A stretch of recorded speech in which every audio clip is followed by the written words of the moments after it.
Hi hello నమస్తే welcome to Q News. సిద్ధగౌని Sudarshan. అర్ధరాత్రి కొండా సురేఖ సంచలన ట్వీట్ చేశారు.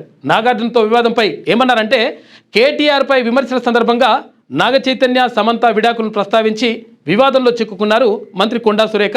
గతంలో ఇప్పటికే నాగార్జున వేసిన పరువు నష్టం దావా కోర్టులు నడుస్తుండగా అర్ధరాత్రి ఆమె సంచలన ట్వీట్ చేశారు.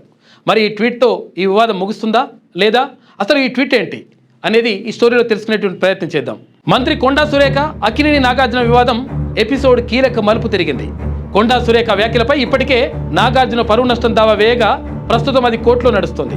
ఈ క్రమంలో మంత్రి అర్ధరాత్రి సంచలన ట్వీట్ చేశారు. గతంలో నాగార్జున కుటుంబంపై తాను చేసిన వివాదాస్పద వ్యాఖ్యల పట్ల చింతిస్తున్నట్లు అర్ధరాత్రి ట్వీట్ చేశారు. మంత్రి చేసిన ఈ పశ్చాత్తాప ప్రకటన చర్చనీయాంశమైంది. నాకు ఆ ఉద్దేశం లేదు. అర్ధరాత్రి 12 గంటలు దాటిన తర్వాత కొండా సురేఖ తన అధికారిక ట్విట్టర్ ఖాతాలో ఈ క్షమాపణ లేఖను పోస్ట్ చేశారు.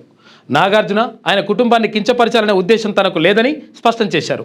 తన వ్యాఖ్యల వల్ల వారు బాధపడి ఉంటే అందుకు తాను చింతిస్తున్నట్టు తెలిపారు. గతంలో తాను చేసిన వ్యాఖ్యలను వెనక్కి తీసుకుంటున్నట్లు ప్రకటించారు కొండా సురేఖ. వివాదానికి కారణం బీఆర్ఎస్ వర్కింగ్ ప్రెసిడెంట్ కేటీఆర్ పై విమర్శలు చేసే సమయంలో మంత్రి కొండా సురేఖ నాగ చైతన్య సమంత విడాకులను ప్రస్తావించారు.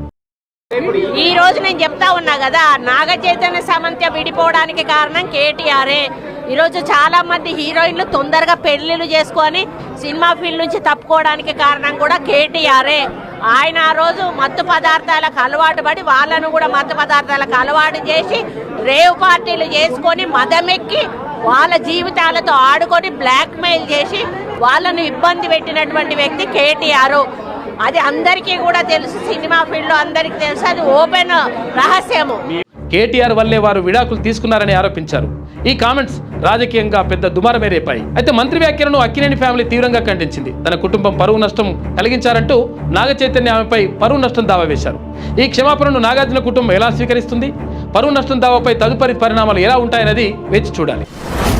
మీ వ్యాపారం అభివృద్ధి కావాలని కోరుకుంటున్నారా? అయితే వెంటనే క్యూన్యూస్ ని సంప్రదించండి. Schools, colleges, banks, shops, office promotions, land promotions, political promotions, restaurant promotions, hospital promotions, పుట్టినరోజు వేడుకలు, శుభకార్యాలు, వ్యాపారాలు ఏవైనా, సందర్భం ఏదైనా ఇప్పుడే క్యూన్యూస్ ద్వారా తెలియజేయండి. మీ వ్యాపారాన్ని అభివృద్ధి చేసుకోండి.